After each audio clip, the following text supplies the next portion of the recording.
Якутцы. Добрый день, уважаемые радиослушатели и телезрители. Это передача «Якутск сегодня». В студии редактор Юрий Сергеев, режиссеры прямого эфира Мария Новгородова и Ольга Степанова. Мы выходим одновременно и на телевидение, и радио ТТИМ Саха-радио, это национальная вещательная компания «Саха». В нашей сегодняшней передаче мы узнаем, какую поддержку оказывают якутяне, участникам специальной военной операции. Из первых уст руководителя Северо-Восточного фонда помощи и поддержки Донбасса. Это во второй части нашей программы. Ну а прямо сейчас поинтересуемся, что думают о прошедшем в конце недели, минувшей в городе Якутске, ежегодном январском совещании работников образования и науки первые гости студии. Я их представлю. Это заместитель директора Центра опережающей профессиональной подготовки Полина Олеговна Барахсанова. Добрый день, уважаемые зрители и слушатели. Здравствуйте. И директор Якутского промышленного техникума имени Тараса Десяткина Дмитрий Игоревич Павлов. Здравствуйте. Здравствуйте. Уважаемые радиослушатели, если будут какие-то вопросы в ходе нашей сегодняшней передачи, пожалуйста, звоните по телефонам 32 2066 и 32 11 66. Итак, традиционно в начале года собирается педагогическая общественность, органы власти, экспертное сообщество, работодатели, руководители предприятий, ведомств. И вот в этот раз что посчитали главным и приоритетным направлением в образовании? Вот я хочу задать вопрос участникам передачи. Пожалуйста, Полина Олеговна, вам. Да, сейчас в тенденции, у нас получается в ходе всего мероприятия мы больший уклон сделали на профильное обучение обучающихся наших школьников. Это получается и развитие профориентации в этом направлении, и развитие в школах системы профильного обучения по 5 основным направлениям. Одним из них лидером получается техническое направление для реализации образовательных программ не только в общеобразовательной сфере, но и в целом по всем уровням образования. Так, Дмитрий Игоревич, пожалуйста, что скажете? Я дополню Полину Олеговну, Речь идет сейчас очень актуальным становится открытие как раз-таки профильных классов в наших школах и города, и республики, и также сейчас уже реализуется практика открытия профильных классов на территории других улусов. Александр Сергеевич в своем выступлении уже сказал, то, что сейчас становится более актуальным, это все-таки технические направления. Мы все с вами видим информацию, которую и статистические данные, которые нам предоставляет Госкомитет по занятости Республики Саха-Якутия. И, конечно, наши предприятия требуют восполнения кадровой потребности. Это и сварщики, это и токари, это, конечно же, и слесаря разных направлений, это и водители разных категорий, это, конечно же, и наш медицинский персонал, о нем мы тоже не забываем, и многие другие профессии. Вот это, наверное, будет одним из таких основных инструментов при взаимодействии в новой системе, о которой мы сейчас говорим. Это школа, СУС и работодатель. Да. Так, Полина Олеговна, давайте от январском совещании, о его тех целях, задачах, какие вопросы были рассмотрены. Получается, у нас мероприятие прошло в квартале труда, приняли участие представители вузов, профессиональных образовательных организаций, и в целом общественность, в сфере образования.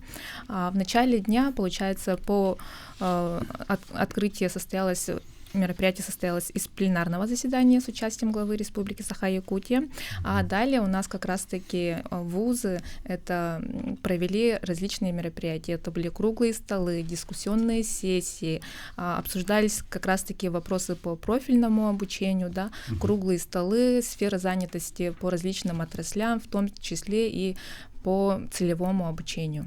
Такие вопросы были рассмотрены. И также были представлены лучшие практики. Как раз-таки у нас есть классы фирменные, как раз где школа совместно с предприятием или с вузами, или с профессиональными образовательными организациями открывает фирменные классы. То есть они имеют уклон по своей сфере деятельности, то есть по сферам экономики. И далее у нас мероприятие завершилось стратегической сессией, которая была направлена направлена на развитие единой системы профессиональной ориентации школьников. Первый день был таким, а далее во втором дне это были спутники мероприятия, где как раз-таки институты проводили различные курсы повышения квалификаций и различные семинары и встречи. Полина Олеговна, вы сказали, лучшие практики там были продемонстрированы, да? Да, действительно были продемонстрированы. Допустим, это школа, республиканский лицей-интернат, он работает в сотрудничестве с Роснефть, они имеют свои профильные классы, углубленно изучают по различным предметам школьников. Также был представлены проекты наших школ с улусов, да, тоже различные фирменные классы с Алросой, с Роскосмос, с Росатомом, да. Ну и был представлен наш региональный проект «Моя первая профессия», где как раз-таки профессиональные образовательные организации выступили с информацией о том, как был проект реализован, какие школы, какие профессиональные образовательные организации, по каким программам обучали, да. И здесь, наверное, тоже Якутский промышленный техникум является тоже одним из партнеров, да, участников проекта. Тоже, наверное, можно отдельно дать информацию. Ну, мы сейчас по данному проекту работаем с Хататской школой. Здесь есть некоторые тонкости в этом проекте. Это касается школ, которые располагаются в районах либо улусах, да, нашей республики. Вот таким образом мы, Якутский промышленный техникум, сейчас обучаем 20 школьников по программе подготовки «Это сварщик». Вот как раз-таки взаимодействуем с Хататской школой. Полностью предоставили всю необходимую площадь. Причем, о чем нужно сказать, да, чем интересен проект? Да. То есть это не экскурсионная площадка для техникума, где наши дети приезжают посмотреть СУС для того, чтобы подготовиться к поступлению. Нет, цель абсолютно другая, для того, чтобы ребенок конкретно смог получить определенные профессиональные компетенции. То есть иметь уже базовые навыки для того, чтобы прийти на предприятие в случае не поступления, да, и уже заниматься трудовой деятельностью, получать первое свое денежное сопровождение. Вот мы в этом случае выступаем по подготовке сварщиков. Наша площадь на сегодняшний день полностью адаптирована.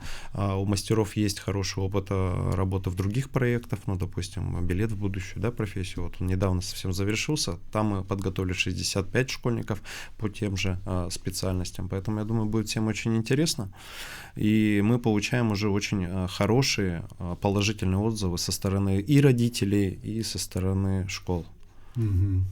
Так, если говорить о региональном проекте «Моя первая профессия», и надо сказать, что этот проект заинтересовал многих, мне кажется, да, и экспертное сообщество тоже в регионах нашей страны. Вот если несколько слов об этом, Полина Олеговна, что можете сказать? Вот вы являетесь, кстати, ваш центр является региональным оператором этого проекта. Да, действительно, наверное, многие зрители или слушатели заинтересовались данным проектом, да. Для того, чтобы принять участие в проекте в качестве прохождения обучения, это у нас категория детей 10-11 классов, то есть дети, которые находятся в сельской местности. Для того, чтобы обеспечить не только городских, да, программами профессионального обучения и дополнительного образования, этот проект в этом году стартовал с целью апробации их в сельских местностях. И как раз-таки центрами обучения выступили колледжи, техникумы, также у нас выступили и школы, которые имеют лицензию, да, и центры дополнительного образования центрами обучения. Их всего 25. С данным перечнем можно ознакомиться на нашем сайте Центра опережающей профессиональной подготовки. В нем перечень представлен, по каким программам, целый реестр образовательных центров, кто реализует данный проект, да. И в этом году, получается, у нас выдано 1200 сертификатов, то есть 1200 детей у нас проходят обучение. Половина из них уже завершили в первое полугодие, и по итогам второй полугодия половина детей уже получит на выходе удостоверение, свидетельство о прохождении профессионального обучения. А в планах что у вас на этот год, 2025, ближайший период? Да, действительно, проект имеет хорошие отзывы, что тоже отрадно, да, и мы надеемся, что данный проект уже стартует с первого учебного года, с 1 сентября 2025 года, и обо всей дополнительной информации мы, безусловно, будем информировать через наши сайты, через платформу образовательную, да, и в том числе, основным держателем проекта является, безусловно, Министерство Министерства образования нашей, да, и поэтому все дополнительные информации можно будет там ознакомиться. А вот сколько сейчас вот профильных классов создано Ну, в республике? В целом, получается, профильные классы у нас работают в 10-11 классах, да, по федеральному стандарту у нас всего 5 направлений. Безусловно, это 5 основных, это универсальный один из них, да, то есть не во всех школах возможно реализовать профильное обучение. Естественно, научное, техническое, гуманитарное направление, да, вот эти все 5 направлений у нас реализуются во всех школах. Вот в ходе совещания были заключены партнерские соглашения, да, и вот о сотрудничестве с крупными предприятиями, компаниями. Вот, пожалуйста, вам слово как директору промышленного техникума. Что можете сказать в этом плане? И вообще, какое соглашение вы там были, подписали вот на прошедшем январском совещании? Если говорить о нашем техникуме, да. Якутский промышленный техникум, то мы заключали соглашение с Центром занятости населения по Республике Саха-Якутия. Мы не говорим, это такой формальный момент, потому что мы и работали уже с данной организацией, но тем не менее мы встречали ряд таких некоторых юридических тонкостей, связанных с передачей информации, с формированием банка вакансий для наших обучающихся. Тем более, вот если опять же говорить о нас, вот сейчас очень интересный вот проект, который на базе всех среднепрофессиональных образовательных организаций производится, это открытие молодежных кадровых центров. Вы, наверное, тоже слышали, да, и Светлана Валентиновна уже об этом тоже не раз говорила. Мы уже открыли на базе нашего Якутского промышленного техникума его. И вот для того, чтобы усилить взаимодействие, вот как раз-таки по обмену информацией, мы встречались с нашими коллегами с Центра занятости. И я думаю, что это действительно усилит эту работу. Конечно, базовый ряд мероприятий по встречам с выпускниками, профориентационная работа, он осуществляется всегда и даже без этого соглашения. Но вот эти юридические моменты эта площадка нам позволила. Если говорить о работодателях, по крайней мере, вот из тех площадок, где я участвовал, принимали активное участие. Это, конечно же, Якутскэнерго, Водоканал. Я видел представителей, встречался лично, это Снорголд. Также было много представителей из системы ЖКХ нашей республики. То есть весь кластер, в принципе, вот рабочих профессий, он был охвачен. Ну и многие другие. Я говорю сейчас только о себе, потому что вот в момент как раз-таки вот дискуссионных площадках эти встречи все и проходили. Мы распределялись по, так скажем, тем направлениям и направлениям, которые мы реализуем в рамках своего учебного заведения. Ну, то есть вот так вот я могу вам сказать. Работодателей было очень много. То есть соотношение мы не говорим, и участников было также, помимо работодателей, не менее много, вот, допустим, со стороны образования. То есть там не только руководители принимали участие, это был и преподавательский состав, потому что площадка, она же все-таки, как мы ее заявляли, это реализация единой образовательной среды, а в образовательной среде руководитель, конечно, возглавляет учебное заведение, но в образовательно-воспитательном процессе участвует и преподаватель. Поэтому, конечно, вот акцент как раз-таки на это и ставился. А что вот требуют, скажем, какие условия предъявляют работодатели вот сейчас, в нынешнее время? Если говорить о работодателях, то, конечно, если сравнивать эти две системы, работа на производстве, работа образования, она немножко отличается. Вот как раз-таки про вызовы, да, что говорил Александр Сергеевич, да, что мы должны со стороны системы образования своевременно на них реагировать. То есть у нас должна быть и среднесрочная перспектива по восполнению кадров, и долгосрочная. Вот я уже не раз, говорил про стат-анализ, который нам представляют, и он нам действительно помогает. Требования работодателей какие? Работники для выполнения производственных процессов нужны здесь и сейчас. На производстве нет возможности ждать в течение 5 лет подготовку специалистов. Я причем хочу сказать, что мы меры уже все приняты. Вот если говорить о рабочих профессиях, то сегодня у нас после 11 класса ребята обучаются в течение 10 месяцев.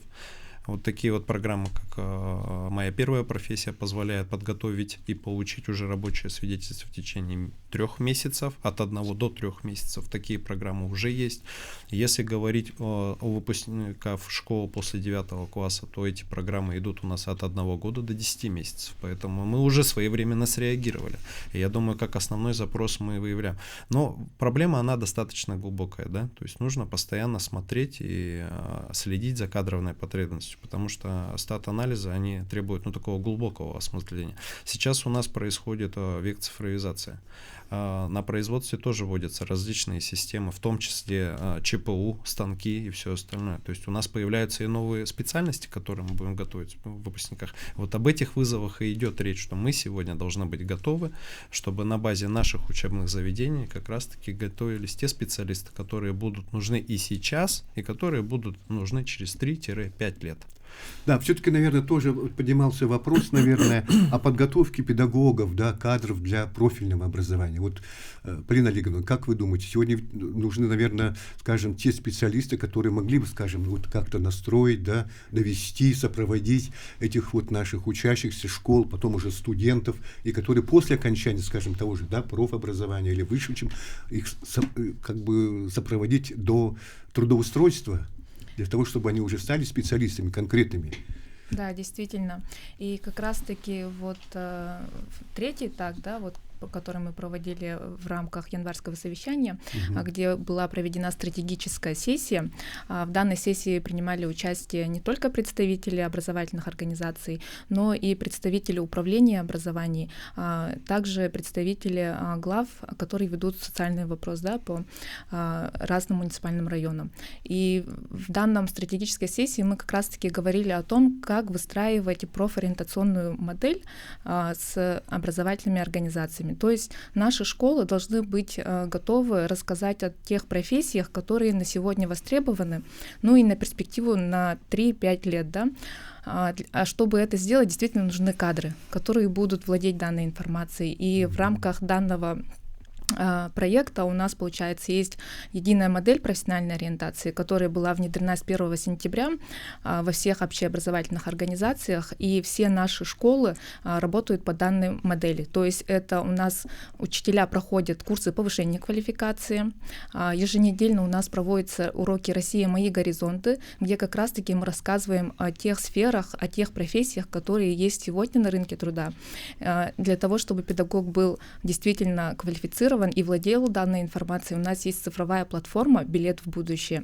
Как раз-таки в рамках данного проекта они могут помочь ребенку с выбором профессии, и действительно, чтобы ребенок был на выходе уже целенаправленно, да, определен, куда он хочет, в какую сферу у него есть интерес, куда бы он хотел трудоустроиться. И для этого вот у нас проект «Билет в будущее» как раз-таки он инструмент, который позволяет выявить интересы детей. Да, действительно, вот речь идет, конечно, особенно вот о вовлечении учащихся и в производственные, и технологические процессы. Это тоже не так просто, наверное, сейчас, да.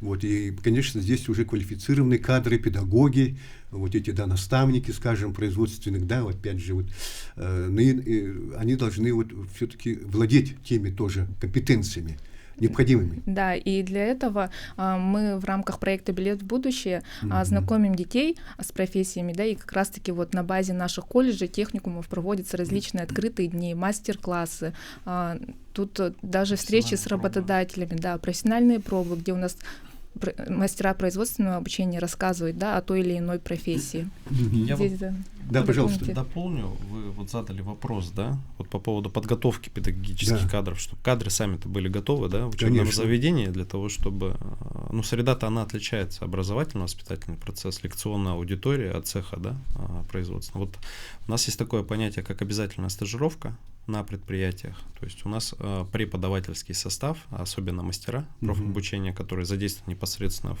формировании профессиональных компетенций, они проходят эту обязательную стажировку. Плюс мы сегодня не замыкаемся на участке привлечения работников, переобучения действующих работников на производстве в качестве педагогического персонала. Очень интересная и успешная практика, когда человек совмещает работу и на производстве, и в учебном заведении. Она очень актуальна, и вот в среднем профессиональном образовании она очень развита. Плюс вот нужно сказать сегодня о чем. Вот Министерство образования и науки Республики Саха-Якутия для всех средних профессиональных учебных заведений поставило четкую позицию. Проводятся у нас сейчас, ну, итоговые, так скажем, испытания для наших студентов в формате демо-экзаменов, где экспертами выступают непосредственно работодатели. То есть мы какую проблему закрываем? Если у школы, да, основной, так скажем, ключ — это все-таки профориентация в выборе, да, профессии, то в нашем случае это уже преодоление барьера при выпуске и трудоустройстве каждый взрослый человек сталкивался с проблемами трудоустройства. Это и психологически тяжело все. Но когда у нас на площадке образовательного учреждения уже присутствуют и представители образования, и эксперты в части работодателей, и проводится демо-экзамен уже с участием этих же работодателей, это гораздо легче все проходит. Ну, спасибо вам за участие в нашей передаче, за этот интересный разговор, актуальный разговор. На этом первый блок нашей передачи подошел к концу. Уважаемые телезрители, радиослушатели, сейчас небольшая рекламная пауза, а потом мы вновь вернемся в нашу студию и продолжим передачу в прямом эфире. Уважаемые телезрители, радиослушатели, мы вновь в прямом эфире. Это «Якутск сегодня». У нас в студии директор Северо-Восточного фонда помощи и поддержки Донбасса Георгий Сергеевич Куркутов. Он же является руководителем координационного центра республиканского штаба «Вместе к победе». Добрый день. Здравствуйте. Так, уважаемые слушатели, если есть какие-то вопросы, то, пожалуйста, готовьте их и можете задать Георгию Сергеевичу. Телефоны 32 2066 и 32 1166. Фонд совместно с общественными движениями, организациями, предприятиями, волонтерами ведут совместные мероприятия по оказанию помощи якутянам, участникам специальной военной операции. Вот, Георгий Сергеевич, наверное, все-таки, нашим телезрителям и радиослушателям надо разъяснить, да, и про фонд несколько слов сказать, конечно, все-таки более подробно. Все-таки вот эти средства пожертвований, которые, да, вот поступают к вам, которые вот физические лица, да, частные лица, предприятия и так далее, крупные, в том числе и предприятия тоже занимают благотворительностью, куда эти средства направляются, да, кому направляются, что на эти средства приобретается. Думаю, что об этом, наверное, вам следует что-то разъяснить, сказать сегодня нашим теле- и радиослушателям. Пожалуйста. Да, еще раз добрый день, Юрий, уважаемые телерадиослушатели. Безусловно, хочу поблагодарить за предоставленную возможность сегодня рассказать о нашей структуре, о нашем фонде.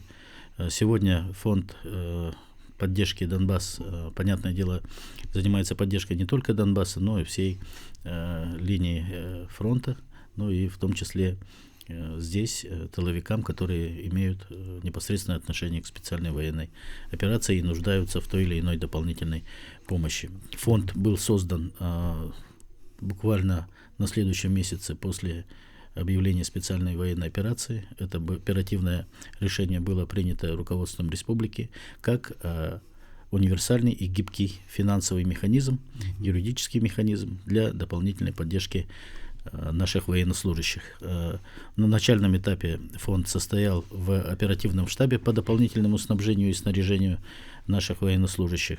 Далее, в целях совершенствования взаимодействия наших профильных отдельных направлений министерств и ведомств в рамках единого координационного центра проработал до осени 2024 года.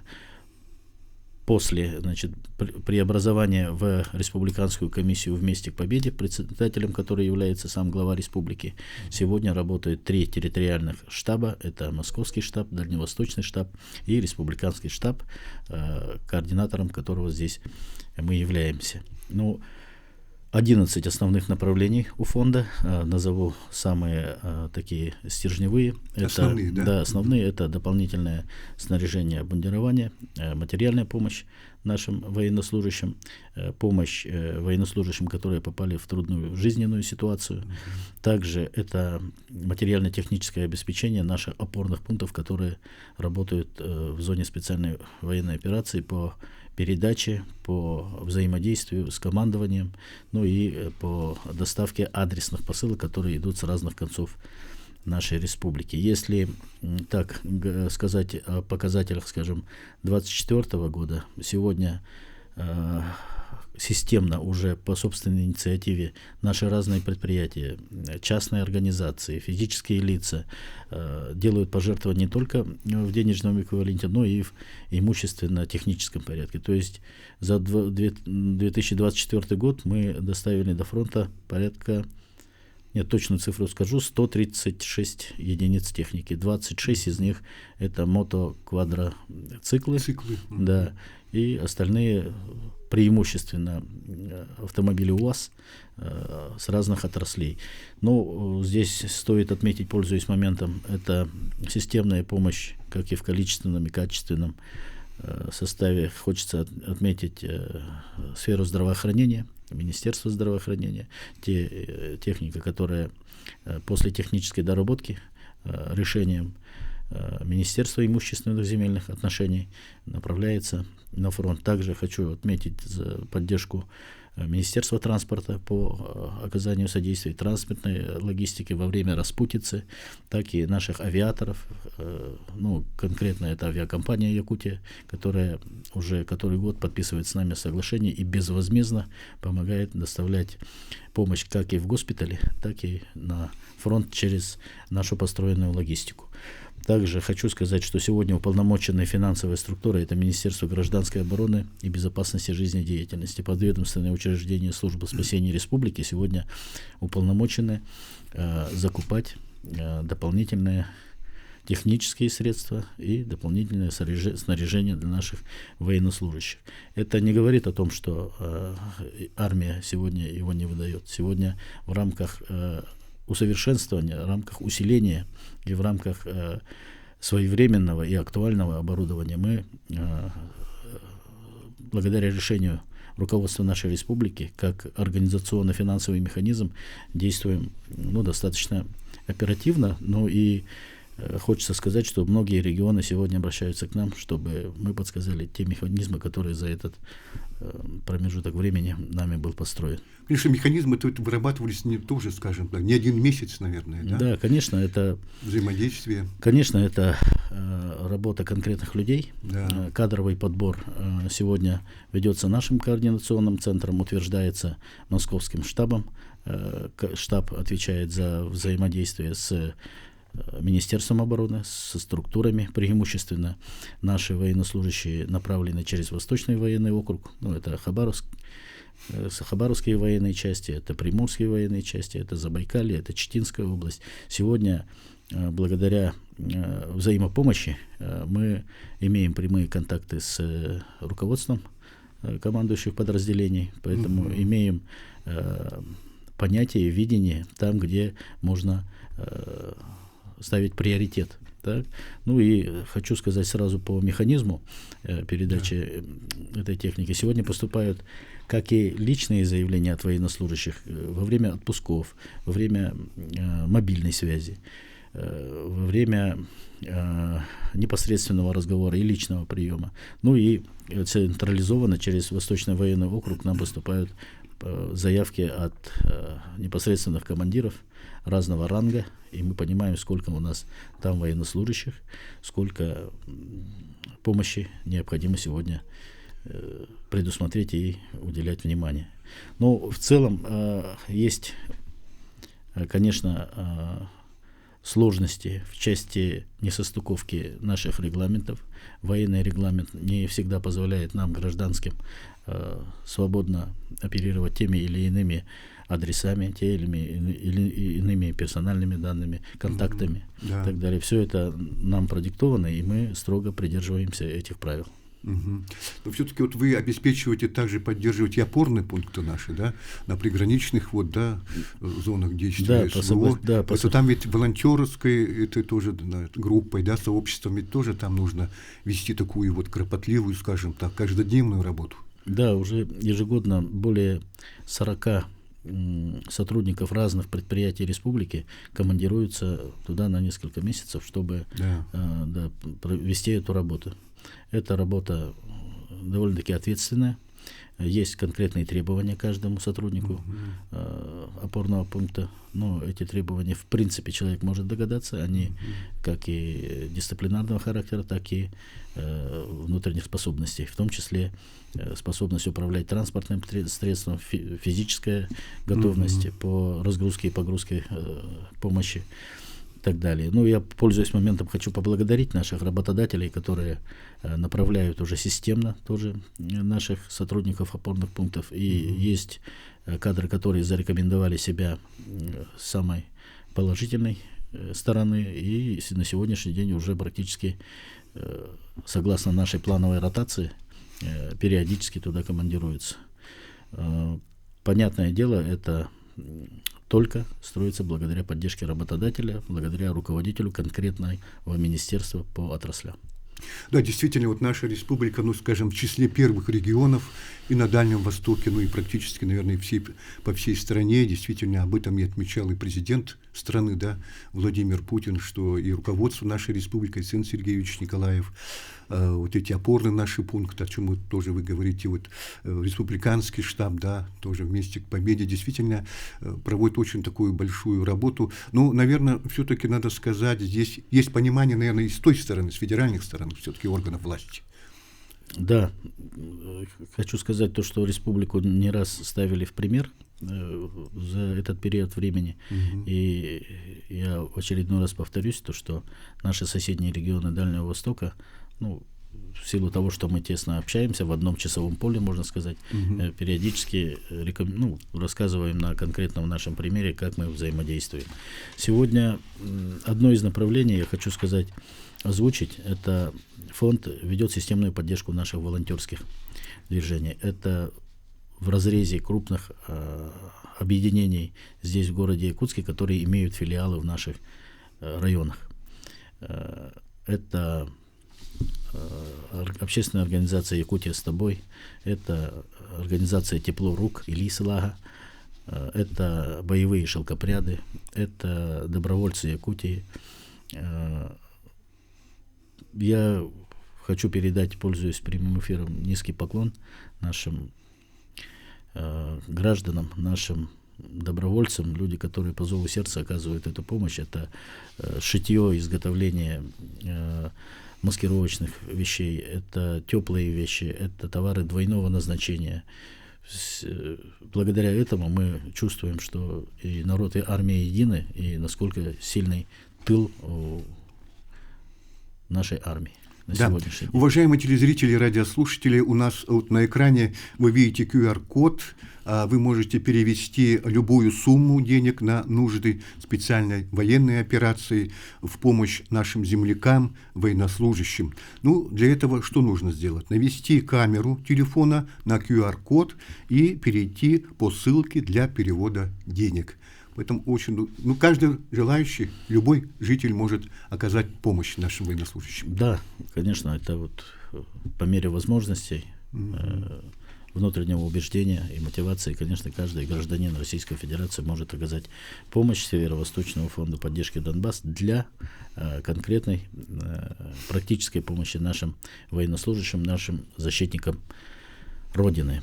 Также хочу озвучить сегодня то, что мы взаимодействуем с муниципальными образованиями. Сегодня, опять же, системно и по отдельному графику наши группы с муниципальных образований командировываются в зону специальной военной операции на определенный срок, в определенное время. Есть районы, которые направляют конкретного сотрудника для работы в опорном пункте. Конечно, в данном случае представитель района работает не только со своими земляками муниципального образования, но и со всеми нашими соотечественниками.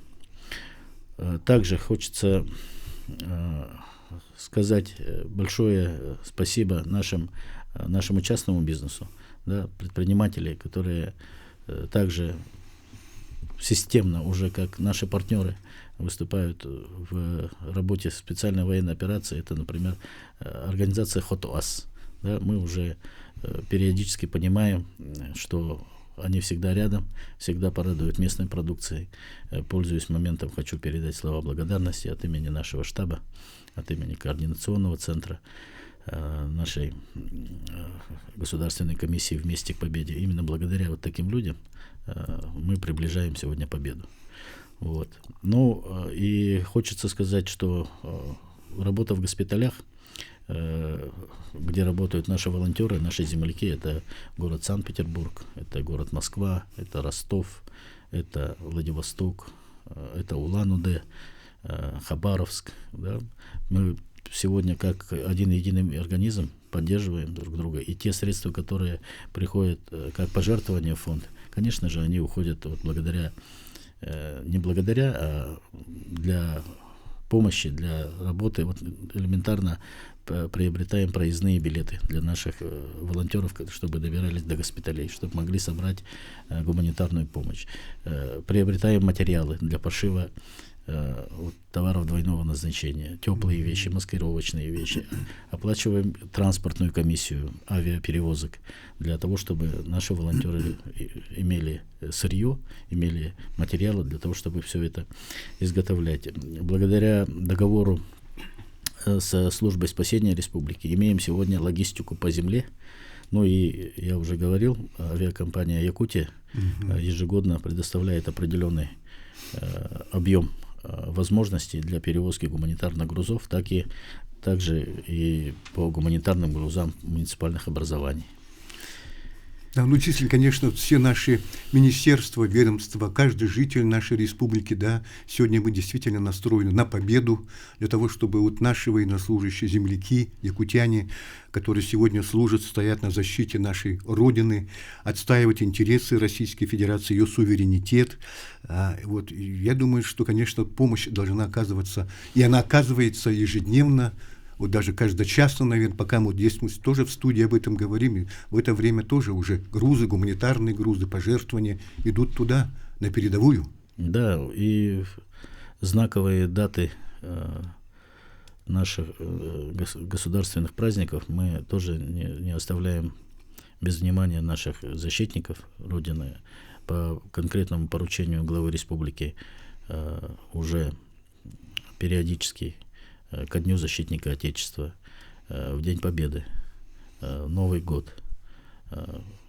Даем возможность почувствовать нашим военнослужащим, что мы их ждем, что мы гордимся нашими защитниками Отечества. Но и наши производители из местной продукции компонуем набор, кстати, по рекомендации самих военнослужащих. И направляем. На сегодняшний день можем озвучить такое количество, что в год где-то 26 тысяч персональных подарков мы отправляем. Это по нашим календарным праздникам. Также здесь такой тонкий момент, когда в этих подарках у нас также присутствуют открытки и письма от детей нашим военнослужащим. Это очень приятно, волнительно. Ну что ж, Георгий Сергеевич, ваши пожелания жителям республики, нашим слушателям, телезрителям, что скажете, обращаясь? Одна минута у нас где-то. Сегодня я хочу сказать, что благодаря жителям нашей республики, благодаря организациям, муниципальным образованиям, органов государственной власти, мы чувствуем, что народ и армия едины.